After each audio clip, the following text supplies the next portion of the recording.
बहुत समय पहले की बात है। एक विशाल और घना जंगल था जहाँ चारों ओर ऊंचे ऊंचे पेड़, रंग बिरंगे फूल और तरह तरह के पक्षी रहते थे। उसी जंगल के बीच से एक चौड़ी, गहरी और शांत नदी बहती थी। नदी का पानी इतना साफ था कि नीचे तैरती मछलियां और पत्थर तक दिखाई देते थे। नदी के एक किनारे पर एक बहुत पुराना और विशाल जामुन का पेड़ खड़ा था। उसकी शाखाएं इतनी फैली हुई थीं कि कई डालियां नदी के ऊपर तक झुकी रहती थीं।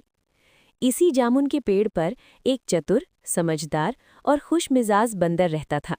वो बहुत बुद्धिमान था और हमेशा सोच समझकर काम करता था। बंदर को मीठे फल बहुत पसंद थे।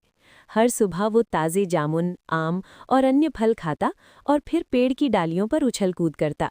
जंगल के सभी जानवर उसे पसंद करते थे क्योंकि वो सबके साथ प्रेम से बात करता था और किसी का बुरा नहीं सोचता था। उसी नदी में एक मगरमच्छ अपनी पत्नी के साथ रहता था। मगरमच्छ स्वभाव से सीधा साधा और शांत था। वो किसी से लड़ाई नहीं करता था और अपना जीवन आराम से बिताता था। लेकिन उसकी पत्नी बिल्कुल अलग स्वभाव की थी। वो बहुत लालची, स्वार्थी और चालाक थी।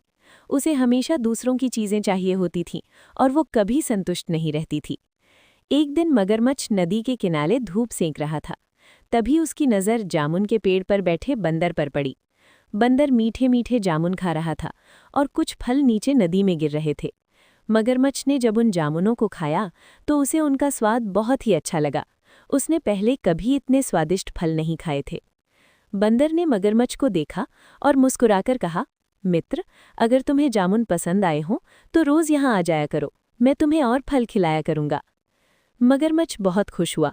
उसने बंदर को धन्यवाद दिया और अगले दिन फिर आने का वादा किया। धीरे धीरे दोनों की दोस्ती गहरी हो गई। मगरमच्छ रोज बंदर के पास आता। दोनों बातें करते, हंसते और समय बिताते। बंदर उसे फल खिलाता और मगरमच्छ नदी और जंगल की कहानियां सुनाता। लेकिन जब मगरमच्छ घर जाकर अपनी पत्नी को इन फलों के बारे में बताता तो उसकी पत्नी के मन में लालच पैदा हो जाता। वो सोचने लगी, जो बंदर रोज इतने मीठे फल खाता है उसका दिल कितना स्वादिष्ट होगा। ये सोचकर उसकी जीभ ललचाने लगी। एक दिन उसने मगरमच्छ से कहा, अगर तुम मुझसे सच्चा प्यार करते हो तो उस बंदर का दिल मेरे लिए ले आओ। मगरमच्छ ये सुनकर बहुत घबरा गया।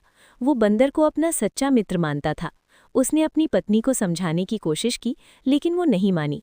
रोज रोज के झगड़ों से परेशान होकर मगरमच्छ ने मजबूरी में एक चाल चलने का निश्चय किया।